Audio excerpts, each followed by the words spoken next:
Allez, aujourd'hui, on va faire quoi? Une recette, comme d'habitude, simple, rapide, efficace, qui sera... Allez, suivez-moi. Bon, on va peut-être changer de recette, en fait. Vu le temps, c'est pas terrible. Allez, je m'habille.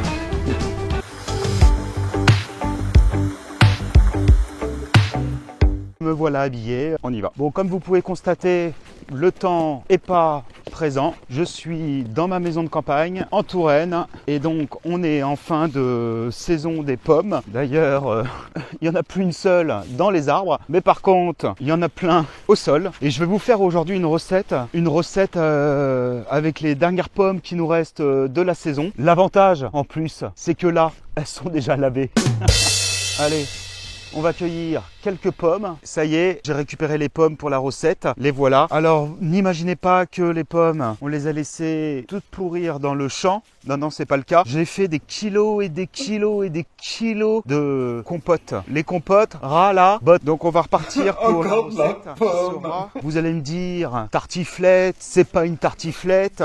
C'est pas... Écoutez, moi j'appelle aujourd'hui ça une tartiflette, mais la tartiflette de Titoff. Donc, si vous voulez suivre la recette, suivez-moi. Bienvenue sur ma chaîne YouTube, La Cuisine de Titoff. Cette chaîne, on fait des recettes simples que tout le monde peut faire, rapides et efficaces. S'il vous plaît, j'insiste très souvent sur cette chaîne, vous pouvez dire ce que vous pensez, pas de juger. Et aujourd'hui, c'est un gros problème, c'est que tout le monde le fait avec les réseaux sociaux. Donc, si vous êtes là pour critiquer, juger ou etc.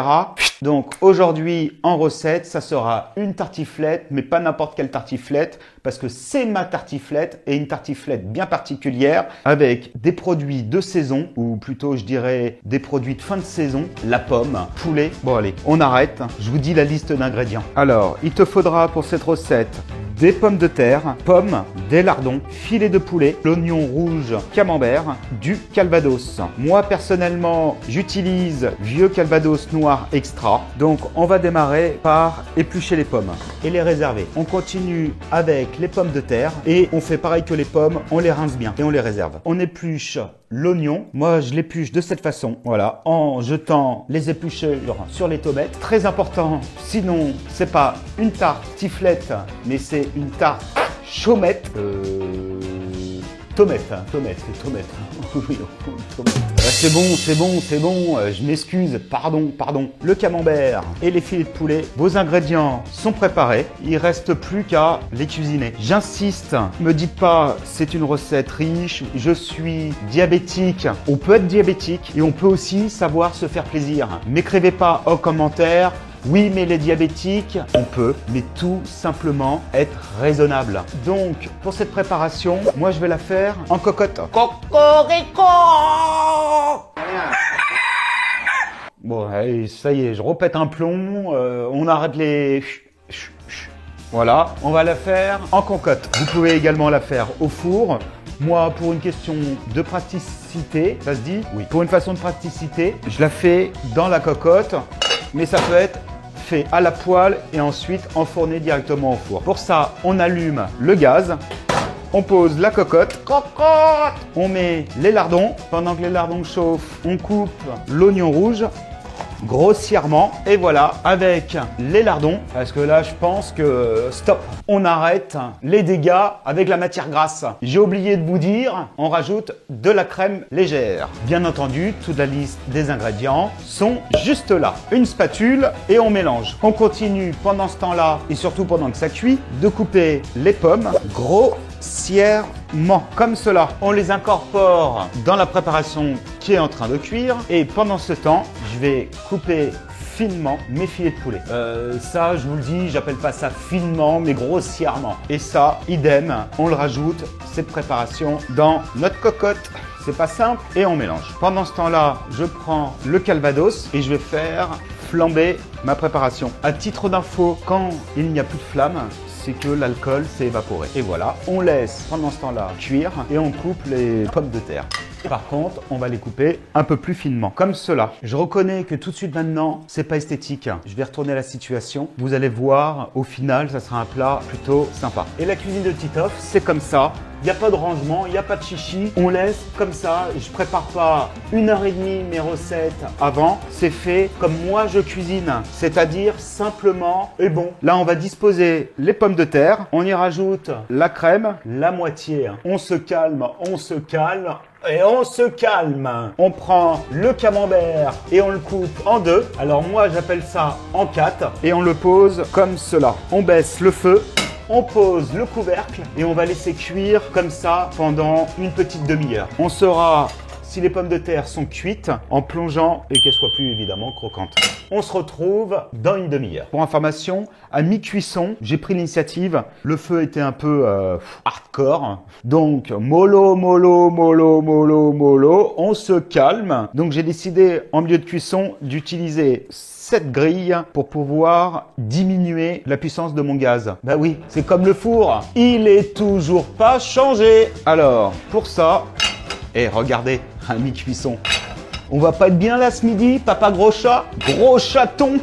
Allez, 15 petites minutes et je vous fais découvrir la recette. Et voilà, une demi-heure est passée, la cuisson est terminée. Je vous laisse découvrir avec moi le résultat. Et voilà, j'éteins mon gaz et je découvre, je peux soit le consommer directement comme ça ou le placer au four juste avant de le servir pour que ça soit légèrement gratiné au-dessus. Donc, je vais faire le test avec vous directement en le plaçant au four découvert. Et je place ma cocotte à 200 degrés, four chaleur tournante. Ça va permettre que la crème et tout ce qui va dedans puisse s'évaporer un peu, que ça soit pas trop liquide et que ça soit un petit peu croustillant au-dessus. Allez, on y va pour une demi-heure. Vous connaissez l'histoire, mon tendeur. Et voilà, le tour est joué, mon four est fermé. J'en profite pour vous dire, si la recette vous convient pour le moment, un petit pouce bleu, ça fait toujours plaisir. Abonnez-vous à la chaîne pour suivre les futures vidéos. Si vous trouvez que la recette est trop riche ou tout simplement elle vous convient pas, dites-le moi gentiment. Me dites pas qu'elle est trop riche, on le sait tous, il y a de la crème, il y a des lardons. Forcément, une tartiflette, ça n'a jamais été une salade verte. Faites-moi le plaisir de vous abonner et on se retrouve dans une demi-heure. Et voilà, 30 minutes se sont écoulées. On va vérifier la tartiflette, on va vérifier et on va voir le résultat. Et voilà, et je vous fais voir le résultat. C'est pas cool ça? Alors, qu'est-ce que vous en pensez? Moi, pour moi, c'est au top. Donc, je vais finir la présentation. Pour ça, je vais cueillir un petit peu de... Ah, vous voyez, bon, c'est pas au top, mais c'est meilleur. Un peu de persil, voilà. Avec la balle de mon chien, c'est tout de suite moins bien. On prend un peu de persil, tac, tac, voilà. Bien la nettoyer, très important, je vous explique pourquoi. Si les chiens ont pissé dessus, c'est tout de suite moins bon. Allez, je le rince.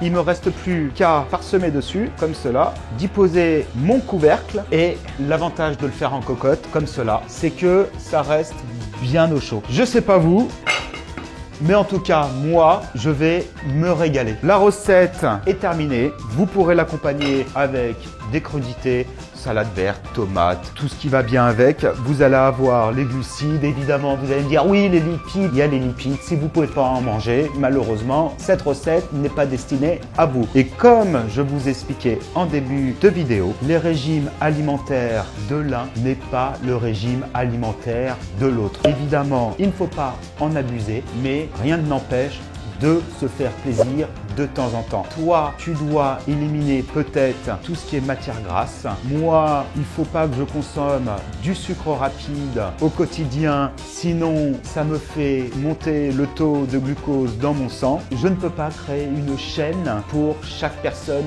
individuelle. Donc, c'est ma cuisine à moi, la cuisine de Titoff, une cuisine simple, bon, familiale. La prochaine vidéo sera, tu le sauras la semaine prochaine. Allez, je t'embrasse, bonne semaine à toi, prends soin de ta glycémie et à la semaine prochaine.